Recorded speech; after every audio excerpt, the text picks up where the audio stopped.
Hello everyone. देखिए, लोग lecture देख तो रहे हैं लेकिन बहुत ज़्यादा कमेंट्स नहीं आ रहे हैं। मैं यहाँ पर ये बताना नहीं चाहता हूँ आपको कि बहुत अच्छा पढ़ा रहा हूँ या बहुत अच्छी चीज़ें बता रहा हूँ, लेकिन आपको इतना दावा कर सकता हूँ कि जिस तरह का इस समय ट्रेंड चेंज हुआ है और बहुत सारी चीज़ें लोग सर्च नहीं कर पा रहे हैं। जो लोग क्या करते हैं, जो अपनी कोचिंग में पढ़ाते हैं, वो उन्होंने जो क्वेश्चन आंसर देख लिए प्रीवियस ईयर के, उसी हिसाब से वो क्वेश्चन बना देते हैं, उसी हिसाब से थ्योरी अपनी चेंज कर देते हैं। लेकिन मैं यहाँ पर अपने एक्सपीरियंस की वजह से बता रहा हूँ कि जिस तरह का ट्रेंड चल रहा है और जो जो चीज़ें मैंने पढ़ी हैं, जो पेपर में आई हैं या जो वर्तमान में आ रही हैं, उसके बेस पे मैं आपकी हिंदी के की जो बुक्स है वो भी पढ़ रहा हूँ, इंग्लिश की बुक्स भी पढ़ रहा हूँ। उसके हिसाब से विकिपीडिया भी देख रहा हूँ। कहीं भी मुझे इंग्लिश और हिंदी का ट्रांसलेशन सही नहीं मिल रहा है, सेम कंटेंट नहीं मिल रहा है, इसलिए मैं आपको दोनों लैंग्वेज में बना कर नहीं पढ़ा पा रहा हूँ। ठीक है, फिर भी अगर आपको कोई दिक्कत लगती है तो आप कमेंट्स करिए। मैं जो चीज़ बता रहा हूँ उससे आपको एग्ज़ाम में फ़ायदा होगा, 100% होगा। तो स्टार्ट करते हैं। प्लांट न्यूट्रिएंट की बात करते हैं। तो प्लांट्स में जो न्यूट्रिएंट्स होते हैं दो प्रकार के होते हैं, एक तो मैक्रो, दूसरा माइक्रो। मैक्रो का मतलब जिनकी आवश्यकता ज़्यादा होती है, माइक्रो का मतलब जिनकी आवश्यकता कम होती है। मैक्रो न्यूट्रिएंट्स के लिए एक फार्मूला है, मैं बोल रहा हूँ, सुनिए। कॉन यानी CHON PK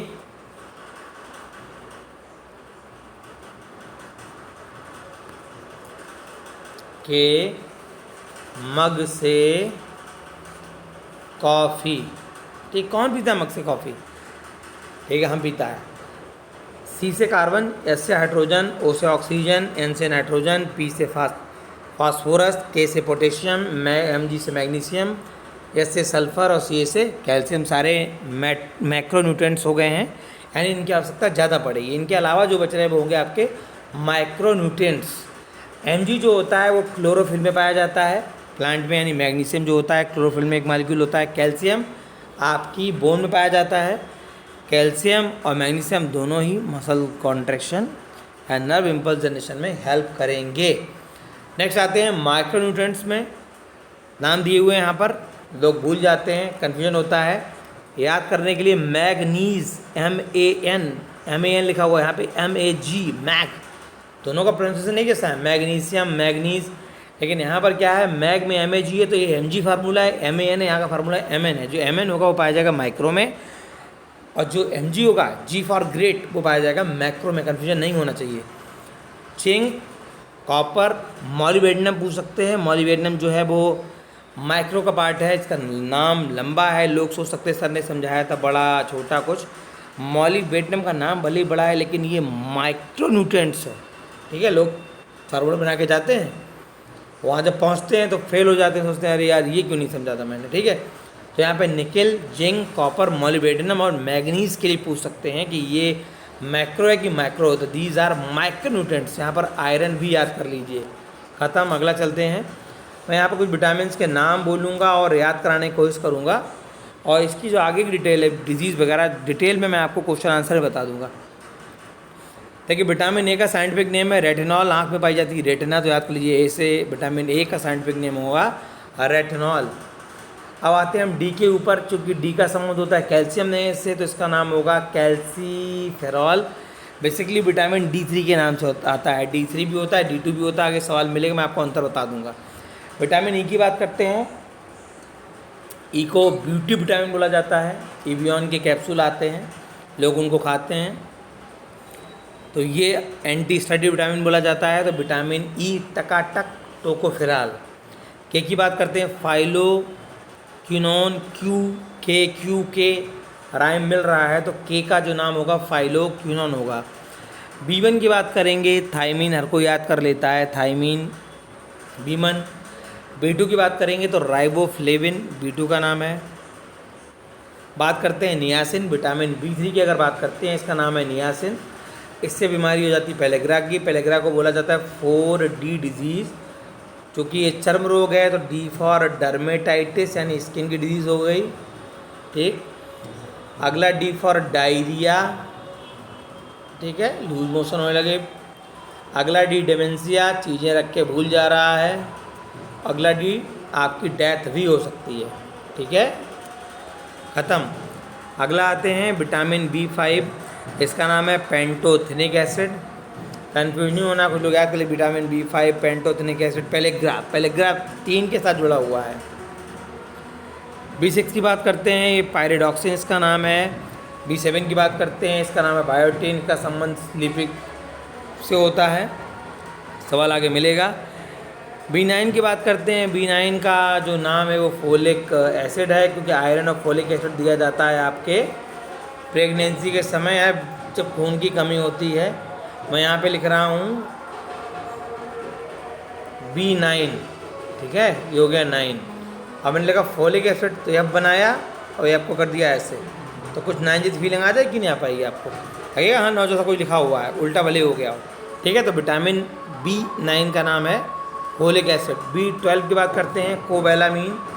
कोबैलामीन में क्या होगा? साइनोकोबैलामीन बोलते हैं इसको, साइनोकोबैलामाइन को एक अंडरलाइन कर रहा हूँ। बैलामाइन इसका मतलब ये है जो CO है, ये कोबाल्ट, ये पाया जाएगा आपके विटामिन B12 में। कोबाल्ट नाम का मेटल कहाँ पाया जाता है? विटामिन B12 में। अगला आता है C, उसका नाम है एस्कॉर्बिक एसिड। यहीं पे एक चीज़ और बता देता हूँ, वाटर में घुलनशील विटामिन कौन से हैं? उसका फार्मूला है WBC। These are the vitamin which are soluble in water. W for water and B for vitamin B और C फॉर विटामिन C। अगला आता है कि जो फैट में घुलनशील विटामिन है, जो B C के अलावा बचे, इस B और C के अलावा जो भाई लोग बचे हैं, इस B और C के अलावा उनके नाम है vitamin A, D, E and K, ठीक है। इका मिका टीका टाइप का है, A, D, E, K। ये विटामिन जो होते हैं वो फैट में घुलनशील होते हैं। आ जाता है फैट में घुलनशील विटामिन कौन से हैं? कह रहे हैं WBC के अलावा जो बचे हैं वो फैट में घुलनशील हैं। ये ख़त्म हो जाता है। मैं अगले पे चलता हूँ, सीधा क्वेश्चंस पे आते हैं, डायरेक्ट दिया हुआ है, हिंदी का चक्कर है इसलिए बताना पड़ता है आपको इस तरीके से। फंक ने आविष्कार किया था विटामिन का, फंक डिस्कवर्ड द विटामिन। ख़त्म हो जाता है। विटामिन होते हैं, आंसर क्वेश्चन दिया होगा मल्टीपल चॉइस में, organic, inorganic, both, none. Organic compound होते हैं, यानी कार्बन से रिलेटेड कंपाउंड होगा। यौगिक का वह समूह जिसे सहायक आहार कारक कहा जाता है। सहायक मतलब सप्लीमेंट, नहीं, जो न्यूट्रिशन होता है वो कहाँ से मिलेगा आपको? सप्लीमेंट ले लो, कुछ सप्लीमेंट ले लो, क्या है वो? विटामिन है। सोडियम, पोटेशियम, कैल्शियम तथा मैग्नीशियम में से पौधों के विकास के लिए आवश्यक नहीं है। बता रहा हूँ मैं पहले से ही आपको कि कौन पी के मग से कापी में कहीं भी सोडियम नहीं है। कौन पी के, फिर लिख रहा हूँ, पी के मग से कॉफ़ी में कहीं भी सोडियम नहीं है, तो उसका आंसर हो जाएगा सोडियम। पौधे के विकास के लिए आवश्यक नहीं, लेकिन मनुष्य के विकास के लिए आवश्यक है। बोरान, जस्ता, सोडियम तथा ताम्र में से पौधों के लिए अनिवार्य सूक्ष्म तत्व कौन सा है, कौन सा नहीं है? तो देख लीजिए, सोडियम ना माइक्रो में है ना माइक्रो में, तो आंसर सोडियम हो जाएगा। अगला, जीवधारी को कम से कम 27 तत्वों की आवश्यकता होती है, जिनमें 15 मेटल हैं, जिनमें मुख्य प्रमुख मात्रा में आवश्यक कौन कौन से? देखिए, पोटेशियम, सोडियम, मैग्नीशियम, कैल्शियम, ये मनुष्य में चाहिए। आप कई बार देखते हैं पोटेशियम की कमी हो गई है, सोडियम की कमी हो गई है, कैल्शियम की कमी हो गई है, मैग्नीशियम की कमी हो गई है। अभी जो कोविड चल रहा था, कोवैक्सीन में लोगों में मैग्नीशियम बहुत बढ़ के आ रहा था, ठीक है, देखना आपको पता लगेगा, कभी रिपोर्ट देखेंगे तो। अगला, भोजन के वर्ग में प्रति यूनिट कैलोरी की मात्रा सर्वाधिक होती है। देखिए, फैट होगा ना उसमें एनर्जी, तो बोलते हैं कि ज़्यादा फैट खा रहे हैं बस सब मोटे हो जा रहे हैं। क्यों? एनर्जी ज़्यादा है, वो स्टोर होता चला जा रहा है, वो यू कंज्यूम ही नहीं हो रहा है कि उसमें 9 किलो कैलोरी मिलेगी। आपका 1 यूनिट जला, 9 कंज्यूम हो गई। अब कार्बोहाइड्रेट जलेगा तो 2 यूनिट जलेगा, तो उसके आसपास पहुंच जाएगा। ये फैट 1 यूनिट जल रहा है, तो ज़्यादा फैट लोगे, बर्न उतना हो नहीं पाएगा, वो आपके बॉडी में हो जाएगा स्टोर, आप हो जाएंगे मोटे। कार्बोहाइड्रेट की बात करेंगे, कार्बोहाइड्रेट तो उससे और प्रोटीन, इन दोनों से कितना निकलेगा? वो निकलेगा 4.2, और उसमें कितना निकल रहा है? 9। यानी कभी कभी आ जा सकता है कि अगर फैट जलेगा तो फैट कार्बोहाइड्रेट और प्रोटीन की तुलना में दुगनी एनर्जी देगा। बिल्कुल साहब, देगा, अगर लिख के आ जाता है तो। अगला, सेब का हृदय रोगियों के लिए विशेष महत्व है, क्योंकि ये बड़े स्रोत हैं पोटेशियम के। बता चुका हूँ, याद कर लीजिए, सेब में पोटेशियम पाया जाता है, और कार्डियक मरीजों को बहुत कुछ पोटेशियम बैलेंस के लिए करना पड़ता है। आहार, नेक्स्ट देखते हैं। आहार नियमित रूप से, पूरी एक ही लाइन पढ़ता हूँ, सुनते चलिए। आहार में नियमित रूप से ताज़े फल सब्जी ग्रहण करना वांछनीय बिल्कुल है, क्योंकि ये कैसे होते हैं? ऑक्सीकरण रोधी एंटीऑक्सीडेंट होते हैं, तत्वों के अच्छे स्रोत होते हैं। ऑक्सीकरण रोधी तत्व व्यक्ति के स्वस्थ बने रहने और दीर्घायु होने में सहायक होते हैं। देखिए एक बड़ी चीज़ है, स्वस्थ बना रहेगा और दीर्घायु भी होगी, उम्र भी बढ़ जाएगी। होता क्या है, करते क्या है, ये शरीर में चयापचय के उपोत्पाद के रूप में उत्पन्न मुक्त मूलकों को निष्क्रिय बना। जो फ्री रेडिकल्स बॉडी में पड़े होते हैं ना, फ्री रेडिकल वर्ड लिख रहा हूँ, उनको कौन बर्बाद कर देगा, उनको बर्बाद कर देंगे आपके एंटीऑक्सीडेंट। यानी एंटीऑक्सीडेंट दुश्मन किसके हैं, फ्री रेडिकल के। 12 सवाल आएगा, यहाँ ख़त्म हो जाता है ये। अगला देखिए, मैं नाम याद नहीं करा पाऊँगा यहाँ पे क्योंकि मैं पहले बता चुका हूँ, लेकिन किसका किससे संबंध। देखिए विटामिन B12 की मैंने बात की थी, इसका जिसमें जो मेटल होती है उसका नाम होता है कोबाल्ट। कौन सी, B12 में कोबाल्ट नाम की मेटल होती है। ये करता क्या है, मेगैलोब्लास्टिक एनीमिया, यानी इसका संबंध रक्त से होगा। मेगैलोब्लास्टिक एनीमिया हमें तो रक्त का ऑप्शन है ना, प्रति रक्तता कारक। विटामिन C, लोग बोलते हैं ना भाई खाइए नींबू, खट्टा फल खाइए, बहुत अच्छा रहेगा, विटामिन C जाएगी।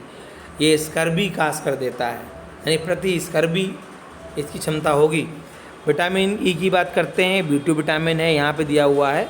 बंधता रोधी कारक, यानी जो एंटी स्टेरिलिटी विटामिन है, यानी आपको बांध के रखा, आप स्टेराइल नहीं होंगे ना, आपकी जो फर्टिलिटी कैपेसिटी है वो बनी रहेगी।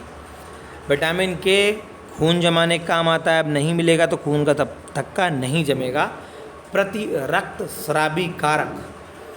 कैल्सीफेरॉल की बात करते हैं, सुमेलित कीजिए। कैल्सीफेरॉल कैल्शियम से संबंध है तो अस्थि हो गया यहाँ पर मैचिंग में। नाइसिन या नियासिन की बात की है, विटामिन B3 का नाम है। पेलेग्रा चर्म ग्राह बोला जाता है, मैं बता चुका हूँ। कोबैलामीन की बात मैंने ऊपर भी की है, विटामिन B12 का नाम है। इससे होती है संघातिक रक्ताल्पता, मेगैलोब्लास्टिक एनीमिया उसको बोला जाता है। थायमीन की कमी यानी विटामिन B1 की कमी से हो जाता है बेरी नामक रोग। विटामिन D की कमी से हो जाता है आपको सूखा रोग, जिसको रिकेट्सिया बोला जाता है, रिकेट्स बोला जाता है। विटामिन K की कमी से थक्का नहीं जमता है। अब देखिए एक रीजन एसोसिएशन दिया हुआ, कथन और कारण। विटामिन B12 मैं आपको बता चुका हूँ एक लेक्चर में कि फैट में घुलनशील विटामिन A, D, E के अलावा आपका विटामिन B12 भी यकृत में स्टोर होता है, लेकिन चूंकि ये घुलनशील है जल में, इसलिए यहाँ पर स्टोर है, ऐसा नहीं है। क्योंकि बाकी सारे विटामिन फैट में, बाकी सारे जो विटामिन है वो फैट में घुलनशील है, इसलिए स्टोर है, ये पानी वाला स्टोर हो गया है ना, तो ये कारण इसका नहीं। अगला देखिए 4 चीज़ें दी, मिर्च, कुमड़ा, मटर, मूली सब्जियों में से सर्वाधिक विटामिन C किसमें होती है। विटामिन C का मतलब खट्टा आपको नहीं भी आ रहा है, खट्टा देखिए आप कौन है, कड़वा कौन है, मिर्चा मार दीजिए। विटामिन जो खट्टे फलों में पाया जाता है, साइट्रस दिया हुआ है, तथा चर्म को स्वस्थ करने का काम आता है। बिल्कुल, आप लोग कहते हैं ना खट्टे फल खाइए, लगा लीजिए आंवला चेहरे पे, चमक उठेगा। नींबू लगा लीजिए चेहरे पे, चमक उठेगा। तो यानी खाएंगे भी लगाएंगे भी, दोनों में फ़ायदा होगा। वो होगा विटामिन C। आपका ख़त्म हो गया है। अगला आते हैं, विटामिन D में पाया जाता है कैल्सीफेरॉल, इसका नाम है, बता चुका हूँ। विटामिन D2, देखिए ये बेसिकली D3 है जो कैल्सीफेरॉल लिखा हुआ है। D2 क्या है, आर्गो कैल्सीफेरॉल। ठीक, छोटा है तो A लगा दिया, ठीक, छोटा है तो कुछ A लगा दिया, आर्गो कैल्सीफेरॉल। कोलो कैल्सीफेरॉल रासायनिक यौगिक का सामान्य नाम है विटामिन D का। रतौंधी, रात में हो रही है, रतौंधी है तो विटामिन A की कमी से हो जाएगी। नाइट ब्लाइंडनेस इसको इंग्लिश में बोला जाता है कि रात में आपको नहीं दिखाई देगा। मानव शरीर में विटामिन A संचित रहता है, बता चुका हूँ। ADENK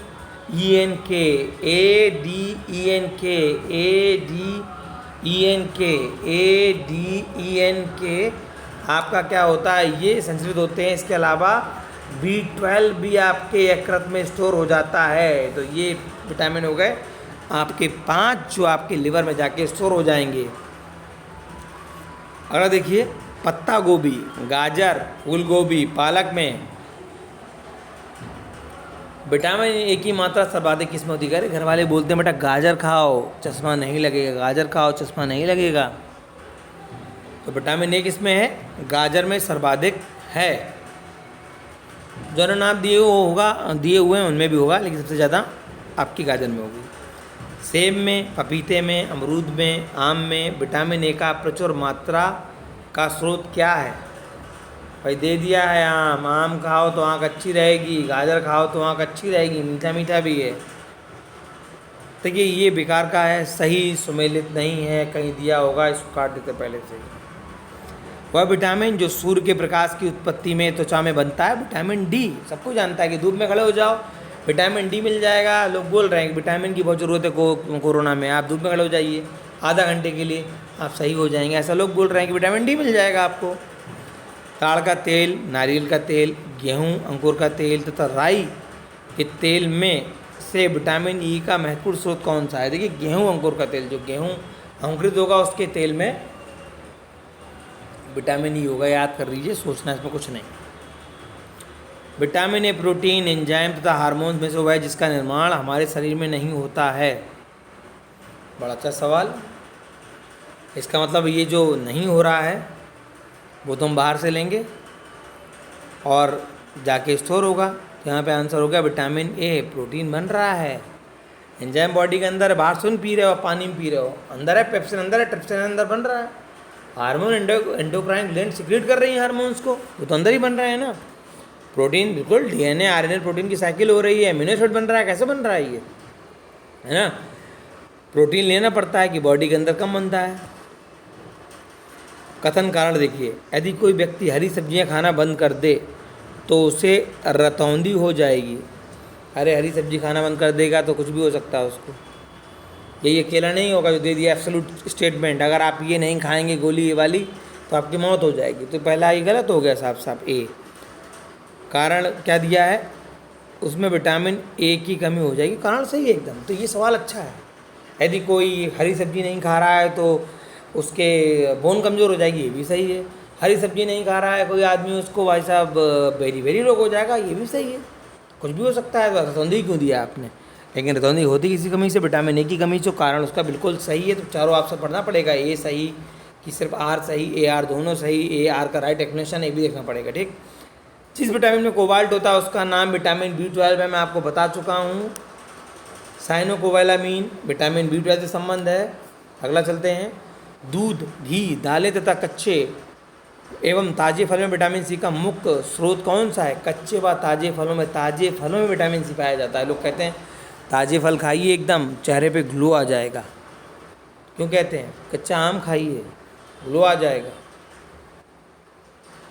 नींबू लीजिए, कच्चा आमला खाइए, तो विटामिन सी पाया जाता है उसमें। कंचन एक उन्नत किस्म है, किसकी? आंवले की। कोई मतलब नहीं सवाल का। तो ये अगले में आपका आंसर दिया आंवला, तो आंवला विटामिन सी का अच्छा स्रोत है। खट्टा होता है, मीठा भी होता है, मज़ा आता है खाने में बहुत उसको। गाजर, अमरूद, आम तथा संतरा में से किस में विटामिन सी की मात्रा सर्वाधिक होती है? इनमें खट्टा कौन है? संतरा, तो आंसर हो गया संतरा। संतरा, सेब, गाजर तथा आंवला में विटामिन सी का सबसे अच्छा स्रोत कौन सा? देखो आप, हमने खट्टा बताया वहाँ पे, तो आप संतरा मार्ग चले जाएंगे, लेकिन ऐसा नहीं है। विटामिन सी का अच्छा स्रोत कौन है? आंवला। विटामिन सी का रासायनिक नाम क्या है? Ascorbic acid. आलू में, गन्ना में, संतरा और चुकंदर में से विटामिन सी का सर्वाधिक प्रचुर स्रोत कौन सा है? खट्टा, संतरा। घाव के भरने में कौन सहायक होता है? Vitamin C. विटामिन सी मदद करता है लोहे की, हाँ ये सवाल आ सकता है कि विटामिन सी किसके एब्जॉर्प्शन में हेल्प करता है? विटामिन सी आपके आयरन के एब्जॉर्प्शन में हेल्प करता है। यानी अगर आयरन की गोली ले रहे हैं तो विटामिन सी भी साथ में लो, तो आपका एब्जॉर्प्शन अच्छा होगा। खून की कमी है तो दोनों साथ ले सकते हैं। Vitamin A, vitamin C, vitamin B या विटामिन ई में से वह है जो शरीर के में भंडारित नहीं होता है, बता चुके हैं। ए, डी, ई, के एंड B12 भी भंडारित होंगे, विटामिन बी एंड सी भंडारित नहीं होंगे। अगला वो विटामिन जिसकी कमी से खून का थक्का धीरे धीरे बनने की बीमारी हो जाती है, बिल्कुल विटामिन खे की कमी होगी तो ऐसा होगा। अगला, रुधिर के स्कंदन में प्रभावी होता है विटामिन के। आंत के जीवाणुओं द्वारा संश्लेषण होने वाला विटामिन कौन सा है? विटामिन B12 एंड विटामिन के एकदम अलग तरह की विटामिन है, वो कहाँ बनेंगे? आंत में बनेंगे जीवाणुओं के द्वारा। विटामिन डी का स्रोत सूर्य है। विटामिन डी की अल्पता से क्या हो जाता है? रिकेट्स एवं ऑस्टियोपोरोसिस। अगला देखिए,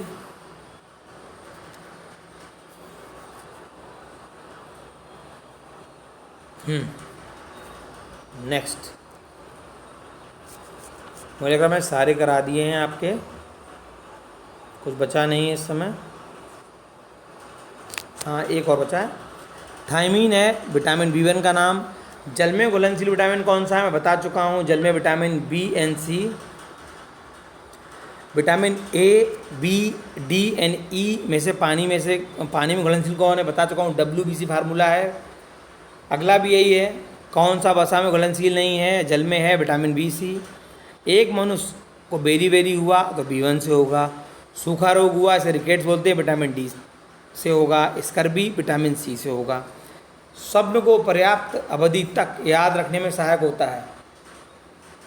देखिए मैंने वहाँ पर आपको विटामिन B7 बताया था, यहाँ पे आंसर दिया विटामिन B6, तो वहाँ से करेक्ट कर लीजिए। बेसिक जो विटामिन है वो शब्द में आपके हेल्प करेगा। नियासिन, थायरॉक्सिन, राइबोफ्लेविन, पायरिडॉक्सिन में से वह जो विटामिन नहीं है, थायरॉक्सिन या थायराइड से निकलता है, हार्मोन है एकदम सही। सुमेलित है रतौंधी, विटामिन A की कमी से होगी। रिकेट्स हड्डी वाला है, विटामिन D की कमी से होगा। स्कर्वी विटामिन C वाला है, ये स्कॉर्बिक एसिड्स का नाम है, उसकी कमी से होगा। सूखा रोग विटामिन D की कमी से होगा। फोलिक एसिड से एनीमिया हो जाएगी, विटामिन D3 से पेलेग्रा हो जाएगा। रेटिनॉल, आँख ड्राई हो जाती है, लाल हो जाती है, इसको जीरेप्थेल्मिया बोला जाता है, सूखी आँख हो जाती है एकदम। टोकोफेरॉल ब्यूटी विटामिन है, एंटी स्टेराइल विटामिन है। साइनोकोबालामीन आपका विटामिन B12 है, इससे मेगलोब्लास्टिक एनीमिया हो जाता है। पायरिडॉक्सिन मानसिक व्याधि, देखिए बड़ा अच्छा है कि जो आपको पैराडॉक्सिन है विटामिन B6 आपका उसका संबंध नींद से भी था। मानसिक व्याधि को कम करेगा ना अगर ये भी, तो आपको अच्छी नींद आएगी। विटामिन E फिर भाई B2 विटामिन है। देखिए एक थोड़ा सा और बचा हुआ है, इसका मतलब कोई है नहीं। यहीं तक ख़त्म करते हैं। Good bye.